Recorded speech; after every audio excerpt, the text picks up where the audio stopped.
एक बार भगवान शिव तथा पार्वती जी चौपड़ खेल रहे थे।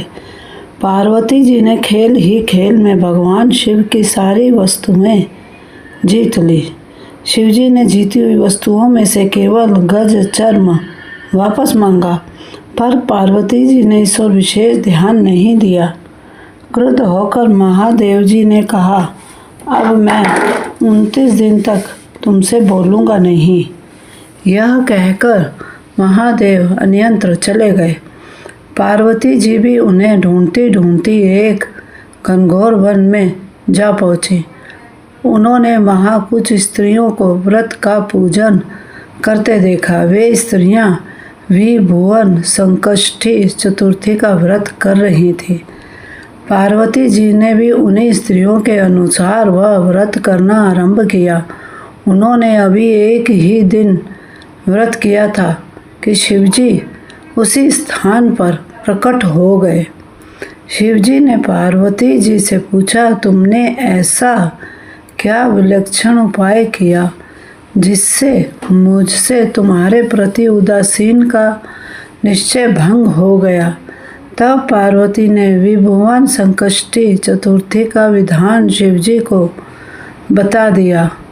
पुनः शिवजी ने विष्णु ने ब्रह्मा को, ब्रह्मा ने इंद्र को तथा इंद्र ने राजा विक्रमादित्य को यह व्रत बताया। राजा विक्रमादित्य ने इसका वर्णन अपनी रानी से किया। रानी ने राजा की बात पर विश्वास तो किया नहीं, उल्टे निंदा की। इस कारण उसे कोढ़ हो गया। राजा ने तत्काल रानी को कहीं अन्यत्र चले जाने का आदेश दिया ताकि उनका राज्य इस भयंकर रोग से बच जाए। रानी ने महल छोड़ दिया। वह ऋषियों के आश्रम में जाकर उनकी सेवा करने लगी। उसकी सेवा से प्रसन्न होकर मुनियों ने बताया कि तुमने गणेश जी का अपमान किया है, इसलिए जब तक तुम गणेश जी का पूजन व्रत नहीं करोगी, स्वस्थ नहीं हो पाओगी। उसने गणेश पूजन व्रत आरंभ किया। 1 मास पूरा होते ही रानी स्वस्थ हो गई। रानी वहीं आश्रम में रहने लगी। एक बार पार्वती जी नंदी पर सवार होकर शिवजी के साथ उस वन से गुजरी। मार्ग में एक दुखी ब्राह्मण को देखकर पार्वती जी ने पूछा, हे ब्राह्मण, तुम किस लिए इतना विलाप कर रहे हो?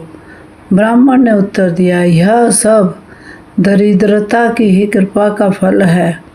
दयालु पार्वती जी ने ब्राह्मण को भी विक्रमादित्य के राज्य में चले जाने का आदेश दिया। वहाँ एक वैश्य से पूजन की सामग्री लेकर व्रत पूजन करो, तुम्हारी दरिद्रता नष्ट हो जाएगी और तुम राज्य मंत्री बन जाओगे।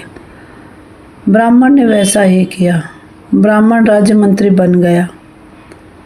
एक दिन राजा विक्रमादित्य उस ऋषि आश्रम में आ पहुँचे जहाँ उसकी रानी रहती थी।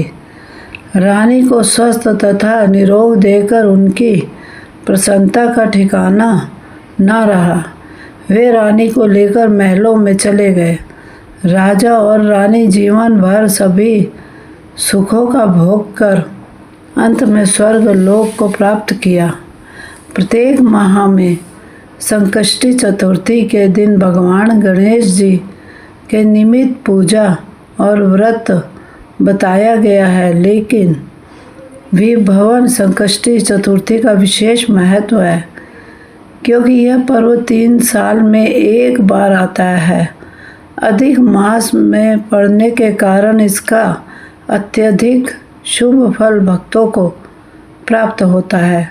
भगवान शिव और माँ पार्वती के लाडले गणेश जी का जो भी भक्त इस दिन व्रत व पूजा करे, उन्हें भोग लगाकर प्रसन्न करता है।